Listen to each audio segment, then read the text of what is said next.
What's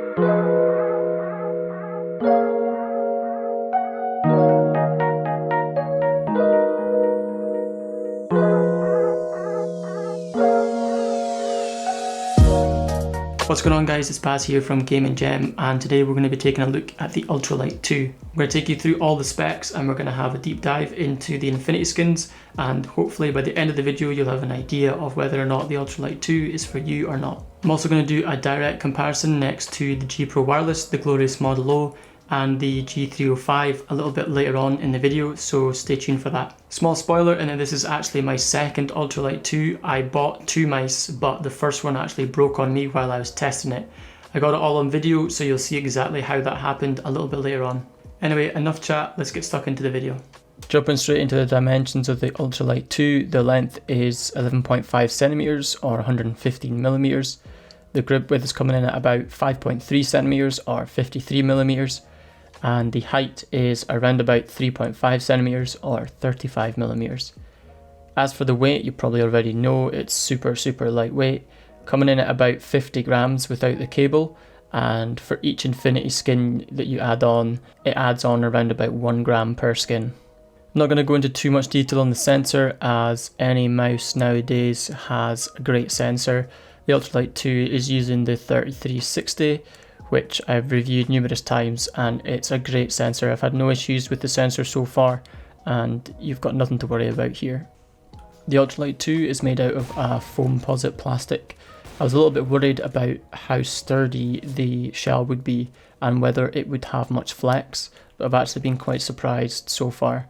It's not got much flex at all, and overall it feels quite sturdy. One problem I did have with the foamposite plastic and the Infinity skins was that I have quite sweaty hands when I played, and I did find that my hands were sweating quite significantly when using the mouse. This might just be me though, so bear that in mind. Moving on to the Infinity skins themselves, they come in 3 different packets, each of varying thicknesses, so you can pretty much mix and match and choose whichever combination you like. This helps pad the mouse out and allows you to tailor it to whatever size of mouse you like.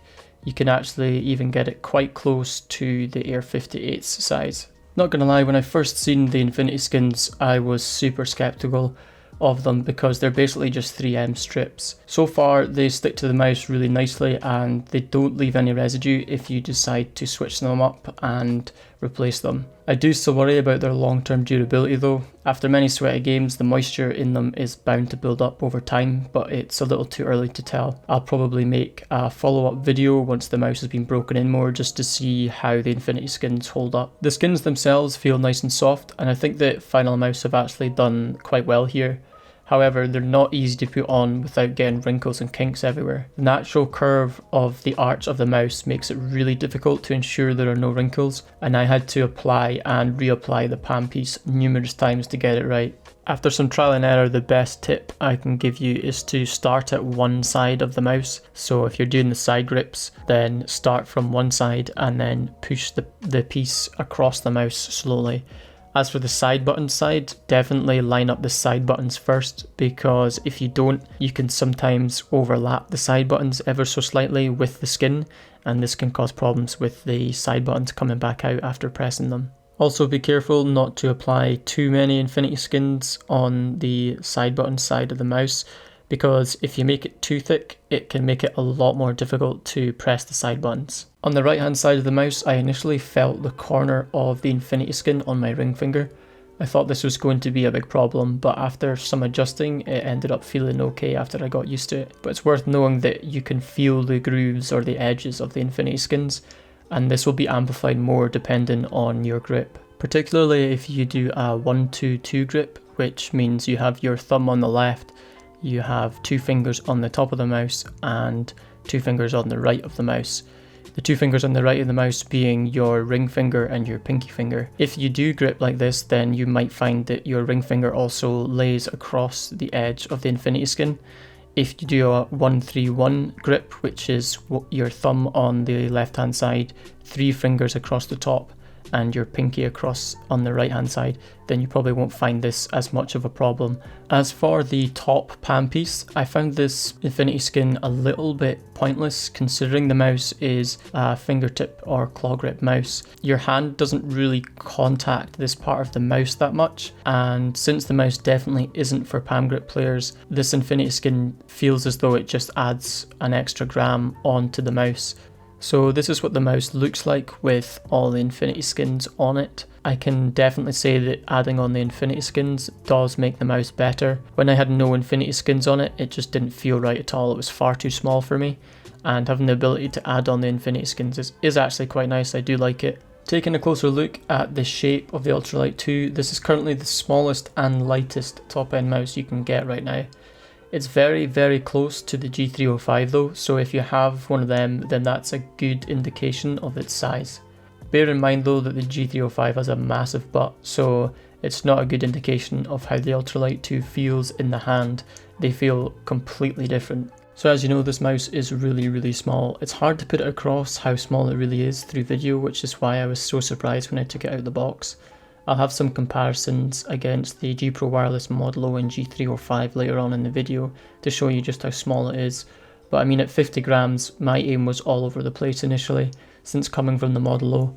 When paracorded, the mouse does feel almost wireless, maybe even a little bit too light though for me. I'm not sure, I think it comes down to personal preference. Before I start talking about the shape in a little bit more detail, it's important to know that my hands are around about 17.5 centimeters long from middle finger to the base of my wrist, and around 9 centimeters wide if you include the thumb. Take this into consideration when I show you the mouse grips, etc., so you can get a rough idea of the Ultralight 2's size and maybe be able to compare it to your own hand size. Without the skins, the mouse has a similar shape to the Air 58, it's just smaller.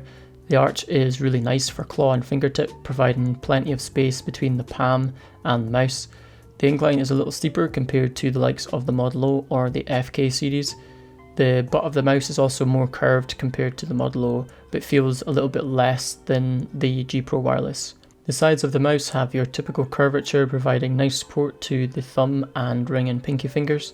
The Mouse 1 and Mouse 2 have similar finger comfort grooves, which are typical of the Finalmouse mice. They have more of a curve than the Model O, but only slightly. Overall, the shape of the Ultralight 2 is pretty safe, and it is pretty much the same as the Air 58. As I was saying previously though, if you do use a 122 grip, you might find that the right side of the mouse doesn't provide enough space for both your ring finger and your pinky finger, so something to be aware of. Jumping into some more specs on the mouse feet feel really nice and they glide very smoothly across both my Quick Plus and GSR. Not much to fault here other than they aren't quite as good as Hyperglides, but for stock feet they're really nice and they're pretty much comparable to the Model O's feet as well. So the primary Mouse 1 and Mouse 2 feel nice and tactile, I do like them. Personally, they're still not as good as the G Pro Wireless. I honestly don't know how to beat Logitech clicks at this point. They must have some sort of secret recipe or something. I did notice that the Mouse 1 sounds a little bit different to the Mouse 2. This is something that's common on mice, but I've found it to be a little bit more noticeable on the Ultralight 2. It hasn't affected gameplay or anything, so nothing to be too worried about at the moment. As for the side buttons, I really like them. I think that they feel great. For me, they do feel a tiny bit mushy, but not in a bad way. I actually don't mind it. For testing side buttons on mice, I like to jump into Fortnite because I use side buttons quite significantly for building. And this is the part where I reference what I was talking about in the introduction, in that the side buttons did actually break on me while I was testing the mouse. I was basically placing a floor and a roof and trying to edit through it, and I noticed that my floor wasn't getting placed. Initially I thought it was me just messing up, but then I realised that the mouse literally didn't feel right at all, and it got to the point where the second button wasn't actually actuating, and you can actually see and hear the noise that the side button was making.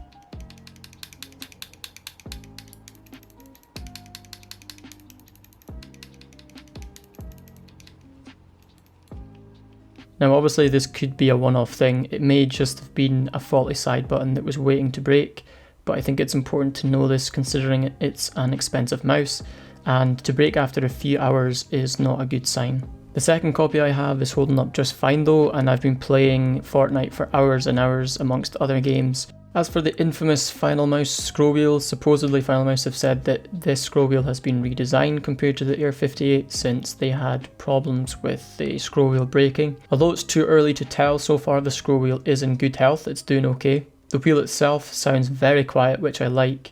You'll hear it in the sound test next. The steps are a little loose / light for me. I like to have the steps quite defined. In terms of rigidness, if that's even a word, it would probably go something like G Pro Wireless Model O Ultralight 2 in terms of how much you can feel each individual step of the scroll wheel.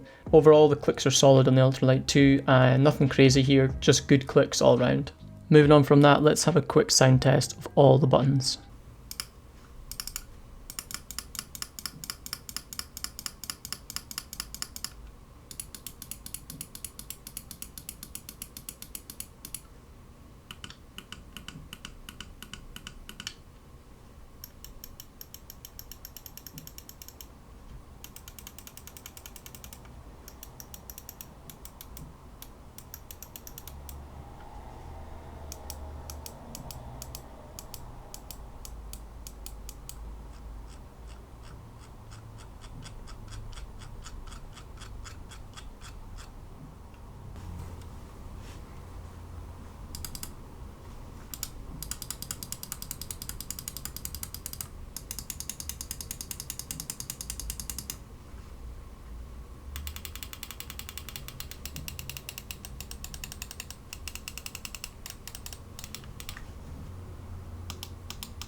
Moving over to the Phantom cord cable, as Finalmouse calls it. The cable itself is really good. A few people have said that it's similar to the Razer Viper cord. Unfortunately, I don't have that mouse yet, so I can't compare it to it. However, it does have decent flex to it and it doesn't rub against your pad thanks to it being slightly angled up. Although the cable does look better than the Model O, the cable itself isn't as good in my opinion. It's definitely not as flexible. Here I have both the mice next to one another and you can see just how much the Ultralight 2 is moving compared to the Model O. Maybe once the cable's been broken in a little bit more, it'll become more flexible.